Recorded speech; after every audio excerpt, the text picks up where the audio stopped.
I wonder how you go with jealousy, because that's something that I've had to deal with. And I feel like it can really get you in the heart, where you've been friends with people for a long period of time. And then especially for me, in a very short period of time, it's like, oh, she's got a book. Oh, she's got a tour. Oh, she's got this and this and this. What's happened? Yeah. And you can feel when someone's not genuinely happy for you. And I write about this in my book, where there were friendships that I realized I had to let go of. Yeah. And I wonder how you've dealt with that. That happens too, but I see it as like, there's something about, I've noticed that more on the money side, and maybe, I don't know, maybe this is a male thing, but a lot of men measure themselves by how much money they make, and they compare themselves based on money. And so I've definitely had a few people in my life who got very weird around the financial success. And you'd start getting these kind of snarky comments of like, maybe I'd get invited somewhere and they're like, yeah, but you don't have to come because that's probably not the sort of place that you go to these days, shit like that. And it just feels bad. And you can kind of sense there's like a little bit of resentment that starts to bubble underneath the surface. And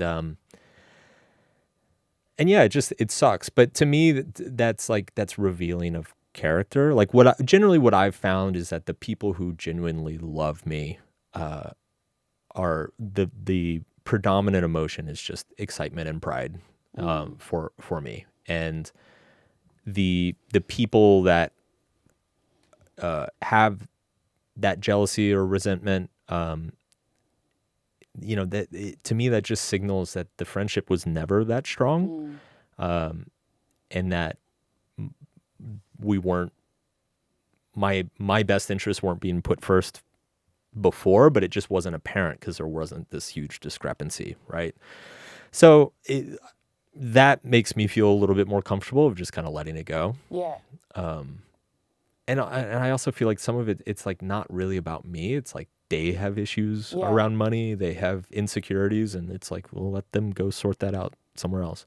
And I think you get to a certain age as well where you don't need like so many friends. Yeah.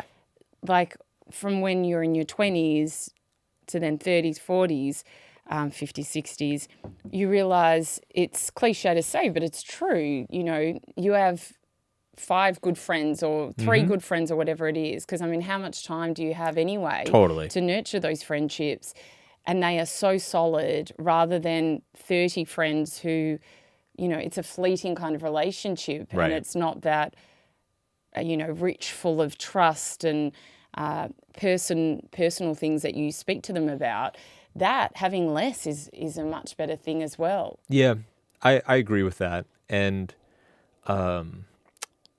it's funny too, because one of the things that I've noticed as well, I think it's just human nature that you want to spend time around people that you relate to and who relate to you. And so what I've found is that the majority of my new friends over the past 5 or 10 years are authors, podcasters, YouTubers, like people, entrepreneurs. Yeah.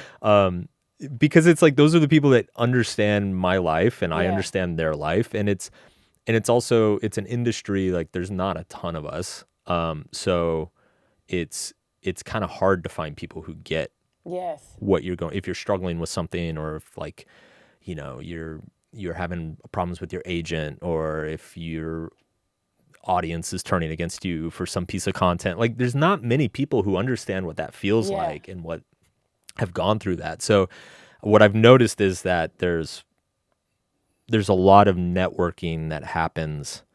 Like people are sometimes surprised to know that like all of the big authors of, I guess, the last 10 years in my industry, like we're all friends. Are you? Yeah, we all know, like me, James Clear, Ryan Holiday, Shane Parrish, like Tim Urban, like we all text each other, talk to each other all the time. And I think a lot of it is that reason. It's just like there's not many people in the world that have millions of followers and like know what it's like to deal with some of the problems that can come up. Yeah, it's so true. I know Andrew Huberman's business partner, and we were talking the other day, and you know, he also produces his podcast, and I realized for the first half an hour we just talked about podcasting. Yeah. And it was like two geeks just Yeah, going, what it's about this, fun. this, and have you realized this, and da-da-da. And I was like, this is the best geekified conversation know. about podcasting. But you're in it. Like, I was a producer before I was of a podcast, before I did my own. This is like something I've been in for such a long period of time. And when someone gets it, like what you were saying about your author friends and your podcast friends, it's just like you have the ability to go, what about that? What about that? Have you tried this and this? It's amazing. Yeah. And also, it's funny, it's made me understand why celebrities date each other. Yes. Because, like, I guess when I was young and naive, I was just like, oh, of course they're dating because they want more attention or, you know, they want to be in the tabloids. And as an adult now, I'm like, no, I get it, because there's, you know, if you're Brad Pitt or Gwyneth Paltrow, whoever, there's really only a few dozen people on the planet who understand what your day-to-day life is 100%. like. And so it makes sense that you would want to date somebody who understands what that's like, because if you date someone who doesn't, there's like going to be such a huge learning curve. Yeah, absolutely.